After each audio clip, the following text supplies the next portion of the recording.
Hola amigos, ¿cómo están? Buenos días, tardes, noches. Bienvenidos a MBA, Más Vida Animal, Contacto Cuántico. Y hoy tenemos el gran placer, el honor, el gusto de recibir a Sixto Paz Wells, quien es ufólogo y contactado. ¿Cómo estás, Sixto? Muy bien, gracias por la invitación. Gracias a ti por tu tiempo y bueno, un honor, un placer tenerte hoy aquí con nosotros. Y, y bueno, como para que la gente sepa, queríamos preguntarte cómo fueron los inicios de los contactos, cómo surgió todo lo que vino después, ¿no? Que fue mucho. Pues gracias Patricia por la oportunidad que me brindas. Realmente todo empezó como jugando. Mi padre ya investigaba los ovnis como un hobby antes de que yo naciera. Él era amigo de don Pedro Romagnuk en la Argentina, de Fabio Serpa, de estos grandes investigadores del tema ovni. Y él era asesor científico en materia de aeronáutica y astronomía de la Fuerza Aérea del Perú. En Alemania él había sido amigo personal de Hermann Ober, el profesor de Werner von Braun, el que creó los Saturno 5 que llevaron al hombre a la luna. Entonces Hermann Ober, pues padre realmente de la astronáutica y todo, pues también creía abiertamente en el tema de los ovnis. Entonces en ese ambiente familiar mis hermanos y yo nacimos y crecimos. Mi padre nos enseñó a pensar, no a creer que esto fuera posible, que en un universo tan grande, lo raro no es de que pueda haber vida fuera de la Tierra, lo raro sería que no lo hubiese. A mí en lo personal no me interesaba mucho el tema de los ovnis, ya lo aceptaba como una cuestión de lógica, sentido común, por todo lo que mi padre nos había dicho. Pero a los 17 años tenía esas preguntas existenciales que todos nos hacemos alguna vez en la vida.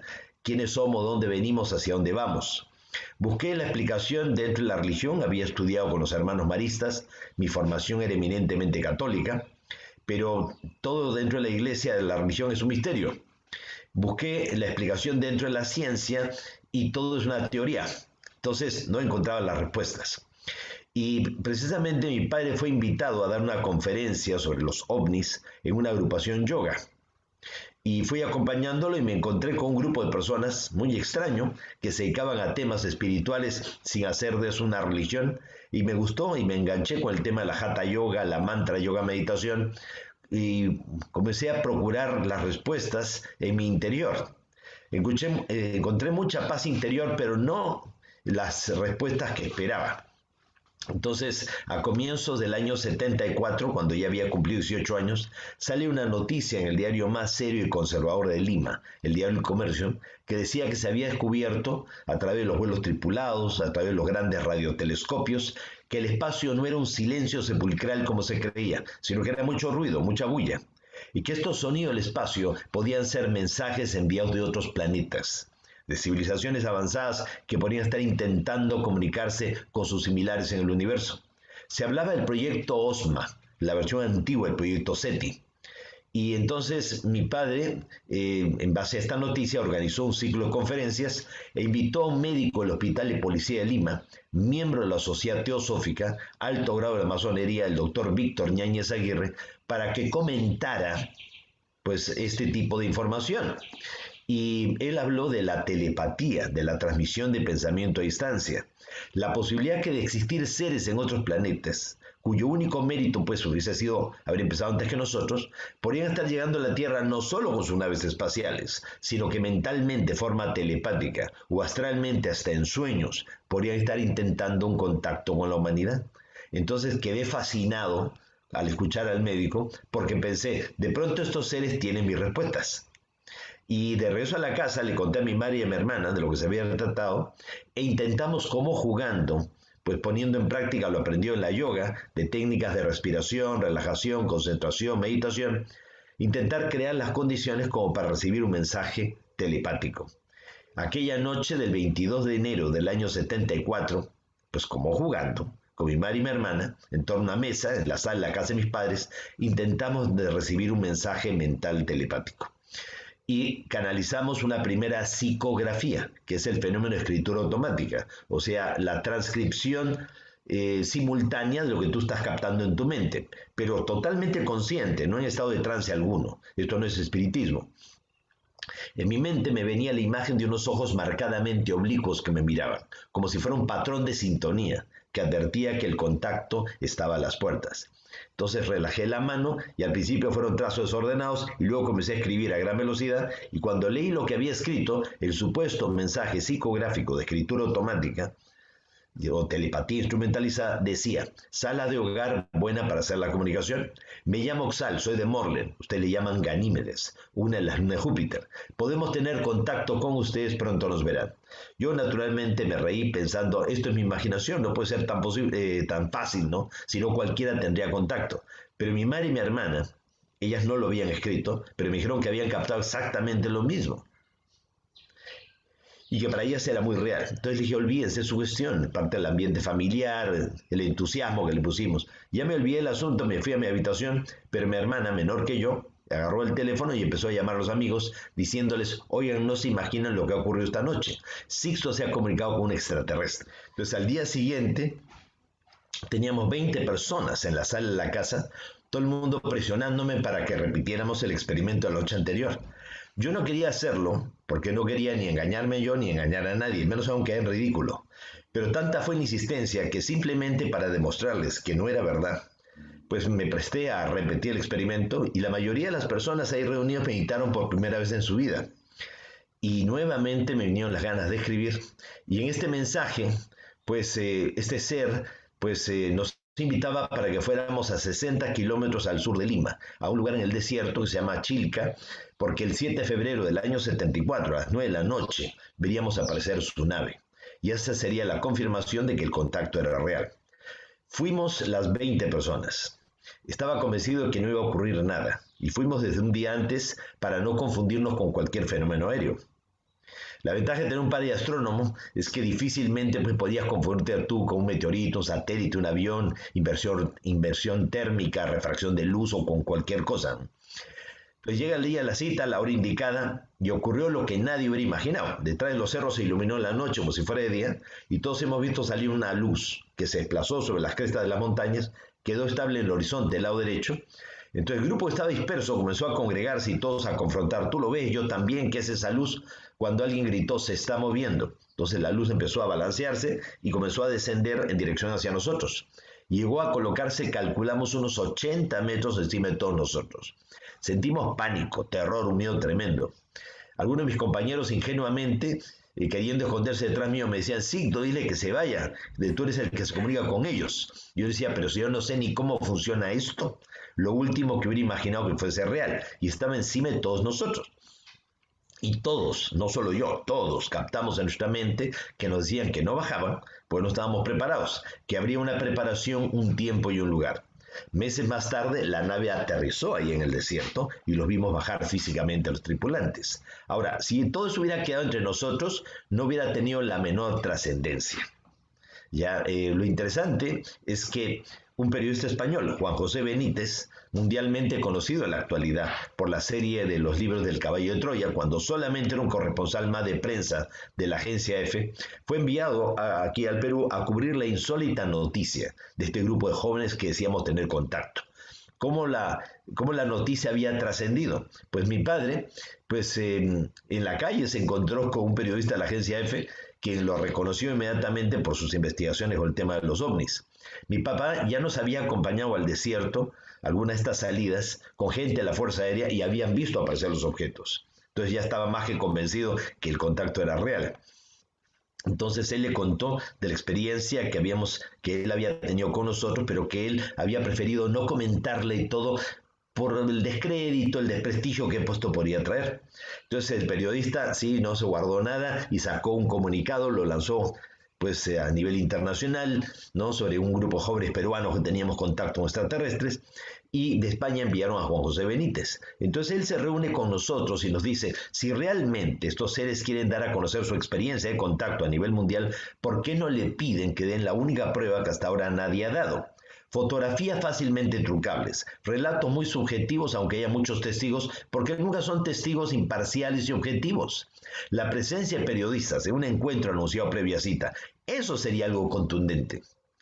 Y 10 veces hemos invitado a la prensa en estos casi 48 años de contacto. Hay un adagio popular que dice: cría fama y échate a la cama. Bastaría haber invitado una sola vez a la prensa y no arriesgarse a que la próxima no aparezca, porque para hacer ridículo nadie está. ¿Por qué lo hemos hecho 10 veces en estos casi 48 años de contacto? Porque para nosotros mismos es importante verificar que sigue siendo verdad, que del otro lado de la línea telefónica realmente hay alguien que se comunica contigo y que no es pues una histeria colectiva, alucinación o una esquizofrenia. Pues a lo largo de todos estos años, no solamente pues hemos tenido la oportunidad de ver a los tripulantes, también en algunos casos hemos subido entre las naves con ellos. Y esto ha permitido un flujo de energía y de información y de conocimiento extraordinario sobre muchísimas cosas. Y como el tiempo no pasa por gusto, pues muchas de las cosas que ellos nos han dicho y que están publicadas a lo largo de 21 libros, algunos ya traducidos al italiano, al inglés, al alemán, al portugués que tengo publicados, pues el tiempo no pasa por gusto y todo se ha ido corroborando. A veces en las redes sociales hay gente, pues siempre detractores, ¿no? Que dicen: no, Sixto Paz es un charlatán. ¿Por qué? Porque siempre repite lo mismo. Pues tiene una ventaja tremenda eso de repetir siempre lo mismo, porque después, cuando los acontecimientos se van corroborando, nadie puede decir que estás adaptando el discurso de acuerdo a cómo van evolucionando los acontecimientos. Desde el año 74, los extraterrestres nos dijeron que se iba a producir realmente cambios a nivel planetario extraordinarios, o sea, cambios climáticos, convulsiones, incremento de actividad sísmica, volcánica y todo, producto de un pulso emitido por el centro de la galaxia, que cada 26.000 años llega a nuestro sistema solar, afecta al Sol, hace que el Sol entre en convulsión, se incrementen las tormentas solares, las manchas solares, y afecta a todos y cada uno de los planetas del sistema solar. Los científicos en los últimos años han detectado que Júpiter se está decolorando. Franjas completas de Júpiter, que eran tormentas que tenían miles de años de existir, han desaparecido completamente. Saturno está registrando este planeta, tornados, huracanes, tormentas 100 veces más potentes que la de la Tierra. Neptuno, Plutón han cambiado de color. Y la Tierra, el campo magnético se está reduciendo al mínimo. Y se está calentando el planeta, pero no solamente por la contaminación ambiental generada por el ser humano. Eso está acelerando el proceso, pero no lo causa. La causa real es este flujo de energía que viene del centro de la galaxia y que cada 26.000 años produce glaciaciones, produce cambios.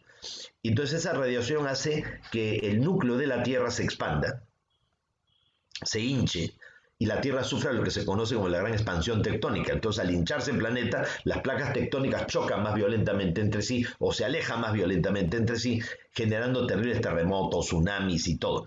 Ahora, si en la actualidad no están habiendo tantos terremotos, ni tsunamis y todo como podrían estar ocurriendo, ni tantos huracanes grado 7 que podrían ocurrir como el Patricia, que fue el 2015, es porque hay cantidad de gente a nivel mundial que está orando, meditando, creando una masa crítica a nivel mental y espiritual para tratar de crear un balance y un equilibrio y contrarrestar. O sea que el ser humano tiene potenciales sin límites. El único problema es que vivimos ignorantes de toda esa potencialidad, y esto justamente es parte de lo que vienen enseñando los extraterrestres. Entonces, recién en el mes de noviembre del año 2010, el telescopio espacial Fermi de rayos gamma detectó el pulso de luz violeta emitido por el centro de la galaxia, que tiene un diámetro superior a los 25.000 años luz. Ahora los científicos se han sorprendido porque parece ser que todos los centros de la galaxia se emiten pulsos. Y ahora en el 2015 incluso lograron captar de otras galaxias también estos pulsos que se emiten. Y esto supuestamente era imposible, porque en el centro de las galaxias hay agujeros negros supermasivos, según lo que decían los científicos. El caso de la Tierra, de la Vía Láctea, Sagitario A, y de un agujero negro no sale nada. Se lo come todo, pero no sale nada. Y ahora resulta ser que sí, que salen esos pulsos, ¿ya? Y esto ha cambiado toda la visión que tenían los científicos de qué es lo que realmente hay en el centro de las galaxias y cómo se comportan los agujeros negros. Pero eso está publicado desde el año 74 por las canalizaciones, los mensajes y las experiencias recibidas por nosotros. Cuando empezó el contacto en el 74, los seres extraterrestres dijeron que no habían sido los norteamericanos los primeros en llegar a la Luna, sino que habían sido los rusos, que los rusos fueron los primeros en alunizar. O sea, cada cosa que hemos dicho, claro, los insultos, los ataques que éramos alucinados, delirantes, idiotas, imbéciles, ya por decir tonterías como esa. Pues resulta ser que en el 2016 la BBC de Londres dio a conocer una serie de documentos secretos de la KGB en donde se confirma de que los rusos fueron los primeros en alunizar. Bueno, el tiempo no pasa por gusto. Exactamente, sí. Y, por ejemplo, también en estas experiencias de contacto con ellos, la nave apareció, proyectó un haz de luz, formó un domo luminoso, salió el ser y nos invitó a entrar dentro del domo de luz. No fue fácil vencer el miedo, pero al entrar dentro de la luz aparecimos a 600 millones de kilómetros de distancia de la Tierra en Ganímedes, ¿Te una de puedo las lunas. hacer una pregunta en este punto? Claro que sí. Eh, Tú tuviste muchas entrevistas, pero no sé si te la han hecho en alguna entrevista porque ahora no lo recuerdo, he visto varias. ¿Qué se siente? ¿Cuál es la sensación de teletransportarse? ¿Qué es exactamente? Bueno, lo primero que, o sea, ciertamente cuando la nave aparece y proyecta el haz de luz y forma el domo luminoso, ya lo que está creando es un portal interdimensional. Entonces, ellos están utilizando pues la corriente de energía telúrica del planeta en esa parte, están aprovechando energía que ellos pueden condensar, concentrar en un punto, y la persona cuando lo atraviesa siente inmediatamente que, o sea, sientes como que todo el cuerpo se te quema. O sea, sientes un dolor y un ardor en todo el cuerpo, pero es instantáneo. O sea, no es que dura muchísimo como para que sea una salvajada, ¿no? Entonces, realmente es, y sientes sensaciones también de mareos, de náuseas, de pérdida de peso, o sea, como que todo el cuerpo se te revuelve, ¿ya? Y te sientes como si fueras un suéter que te lo han sacado al revés y estás con todas las costuras por fuera. Es una cosa rarísima. No es Entonces, agradable entonces. bastante desagradable, pero pasa muy rápido, ¿ya? Y de pronto estás ya en la otra realidad y ocupando unas 15, 18 veces el horizonte en relación a lo que nosotros veríamos al Sol, el planeta Júpiter. Ahora, ellos han creado un microclima y una microatmósfera solo sobre sus ciudades que se extienden mayormente en el subsuelo de las lunas. O sea, sus ciudades son mayormente en el subsuelo, pero también hay estructuras en la superficie. Entonces, ahí estaba Oxal, el mismo ser que se había comunicado con nosotros al principio, y ¿Hay alguna nos... razón, perdón, Sixto, hay alguna razón en particular por la cual las ciudades son subterráneas mayormente y no en superficie? Ciertamente porque la protección que realmente tiene pues este lugar, o sea, estamos hablando de que hay continuos impactos meteóricos y todo, entonces no tienen realmente el campo magnético que tiene la Tierra, o sea, Ganímedes tiene un campo magnético, ya, es uno de los pocos lugares ya te digo, de nuestro sistema solar que lo tiene, siendo una luna, ya, pero la protección realmente para los impactos meteóricos ya es mínima. Entonces, ese es el problema de la Luna. Por eso hoy día también se habla de que las bases que se vayan a instalar en la Luna o en Marte tienen que ser mayormente en el subsuelo para evitarse ya los grandes impactos meteóricos.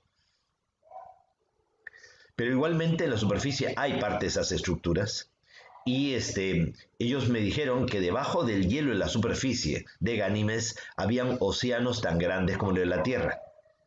Reitero, decir eso en el año 74 era ridículo.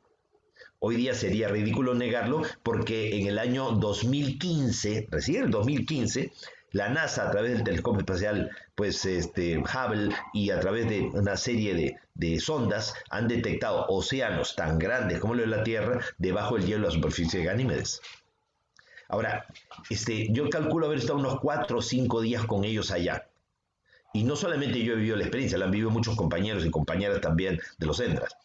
Pero calculo que fueron unos 4 o 5 días. Cuando volví habían pasado solamente 15 minutos aquí. Ahora, esto salió publicado en el primer libro de Juan José Benítez, OVNIS SOS a la Humanidad, en un capítulo llamado Los Endras. Pues esto sale publicado a fines del 74, comienzo del 75.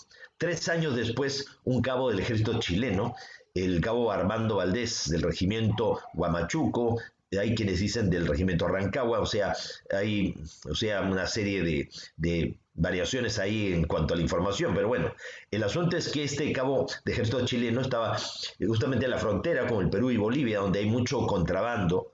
ahí en la frontera, y de pronto viene una luz que encendió una colina. Entonces el cabo Valdés le dice a los otros 8 soldados que estaban con él, cúbrame, voy a ver de qué se trata. Él va, penetra en el interior de la luz, y 15 minutos después sale de la luz con la barba crecida de varios días y el reloj en el fechador adelantado en 5 días, pero él conscientemente no recordaba dónde había estado. ¿Por qué? Porque la mente humana tiene mecanismos de bloqueo que hace que uno olvide experiencias traumáticas. Entonces, si tú no estás preparado, obviamente, pues no vas a recordar nada.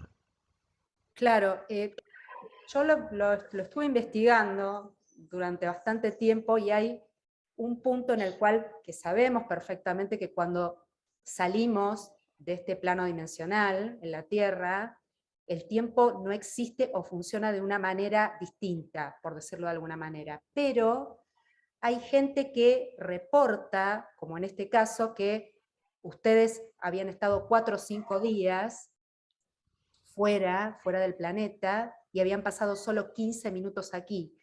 Pero a veces es a la inversa, como le pasó Así a es. este cabo. Entonces, eso tiene que ver directamente con el plano dimensional al cual se va y la velocidad, ¿verdad? En Claro, cuanto al traslado. sí, en el caso del Cabo Valdés fue exactamente lo mismo que nosotros, porque él también desaparece solo 15 minutos de aquí y cuando regresa tiene la barba crecida varios días. Entonces hay una, podríamos decir, una similitud con la experiencia nuestra. Claro, Nosotros sí, sí. entramos 15 minutos, estamos varios días allá, cuando regresamos siguen siendo 15 minutos aquí. Ya, entonces, pero a veces ocurre que hay personas que tienen experiencias del cuarto tipo que se le conoce como missing time, ¿no? Como tiempo perdido, en donde la persona pues salió a comprar algo 15 minutos o 20 minutos y cuando regresan han pasado 8 horas o 3 horas, ¿ya? O iban por la carretera y están convencidos de que hicieron la ruta en una hora y cuando llegan al otro lado se dan cuenta que fueron 4 horas, o sea, tienen 3 horas perdidas en la ruta. Entonces no saben qué les pasó en ese tiempo perdido. Y eso es cuando pues muchas veces las personas son invitadas a subir al interior de la nave, pero como la mente humana nos resulta a veces difícil retener experiencias muy traumáticas, muy fuertes, entonces simplemente se bloquea y en algún momento de tu vida ocurrirá alguna situación que funcione como un detonador que active al consciente, que te permita ya que la información venga, o sea, Entiendo. recordar. Sí, sí, porque quería encontrar, digamos, el fundamento de por qué había personas que lo reportaban a la inversa, esto de que tú dices del tiempo perdido, y es evidente que tiene que ver con las posibilidades evolutivas y concienciales de cada uno, ¿no? Pero además es que una es la experiencia de los centra, de los portales dimensionales, y otra es una experiencia cuando tú vives, pues si te llevan a la fuerza es una abducción, si te invitan a subir dentro de una nave es una experiencia del cuarto tipo, ¿ya? O sea, del primer tipo es cuando tú ves algo extraño en el cielo que no sabes qué es, algo que desafía la ley de la física conocida por nosotros. Del segundo tipo es cuando de pronto estás en tu casa, en tu habitación, y sientes la necesidad imperiosa, compulsiva de acercarte a la ventana, subir al tejado, mirar por la puerta, y ves un objeto que interactúa con el testigo, que se mueve derecha, izquierda, arriba, abajo, dándote la impresión de que sabe que lo estás viendo y que como que quiere que lo veas. O estás yendo por la calle y te detienes y te giras, ¿ya? Y ves el objeto ahí. Algo te motivó a girar, ya hay una suerte de contacto. Del tercer tipo, estás en tu casa, en tu habitación, y de pronto ves pasar una esfera luminosa delante tuyo, que se llama Canepla, Foo Fighter, como una especie de dron extraterrestre. O estás haciendo cosas y aparece un pequeño cilindrito y te lanza un fogonazo de luz, como si estuviera tomándote una fotografía. O de pronto te despiertas y tienes al pie de la cama un ser luminoso, pequeñito o muy alto. Esos son los llamados visitantes dormitorios. Entonces, todo esto son los encuentros cercanos del tercer tipo. O estás yendo por la carretera, el auto deja de funcionar y te das cuenta que el ovni está aterrizado allí y ves bajar a los tripulantes. O estás caminando y se te acercan las esferas. Encuentros cercanos del tercer tipo. Del cuarto tipo es cuando ellos te invitan a subir al interior de la nave y generalmente siempre invitan. Lo que pasa es que no siempre uno se recuerda que lo invitaron y por eso uno cree que lo abdujeron, que lo manipularon. Y bueno, hay casos, por ejemplo, en donde esta invitación a ir a la nave no es física, sino es astral. O sea, tú estás durmiendo en tu casa ya y de pronto sientes que te están sacando el cuerpo o que te elevan y de pronto te encuentras una especie de camilla o dentro de una nave y todo. Ahora, no hay evidencia física porque no fue una cosa física, ¿ya? Sino fue a nivel astral. Pero puede haber una evidencia indirecta, como por ejemplo que se fue la luz de todo el barrio justamente cuando ocurrió eso esa noche, o vecinos vieron un ovni sobre tu casa. Y no fue una experiencia física, fue una experiencia astral, pero igualmente ocurrió. Entonces, es cuando la persona es invitada a subir a dentro de las naves por diversas razones. Y del quinto tipo es cuando te invitan ellos a acompañarles fuera de la Tierra. ¿Ya? Y eso generalmente ocurre o a través de los Endras o físicamente en una nave, ¿no? Generalmente las naves, los discos voladores o las naves pequeñas son de corto alcance. Entonces, esas siempre entran en una nave más grande, orbital, pues hay esas naves orbitales.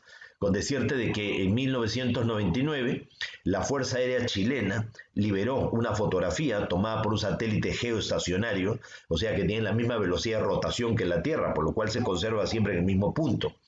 Ese satélite está a 35.725 kilómetros por encima del planeta, o sea, muy alto. Entonces, siempre se mantiene en el mismo punto y había tomado una fotografía sobre la Patagonia chilena y argentina y resulta ser que apareció un objeto ovalado que se calculó medía 450 kilómetros de diámetro. Imagínate tú una nave de 450 kilómetros de diámetro. Y la Fuerza Aérea Chilena investigó la fotografía y la dio a conocer, o sea, abiertamente. Y esto conmovió los medios científicos y todo, e hizo que el gobierno norteamericano tuviera que liberar una fotografía similar tomada 6 años antes por el satélite Meteosat, en donde se puede ver claramente cómo en el sur del Canadá, en el norte de Estados Unidos, aparece un objeto similar ovalado de 450 kilómetros de diámetro. Entonces, las naves de corto alcance entran en las naves nodriza o las naves madre, que son las que hacen las increíbles distancias entre los planetas, fuera de los sistemas solares, entre las galaxias.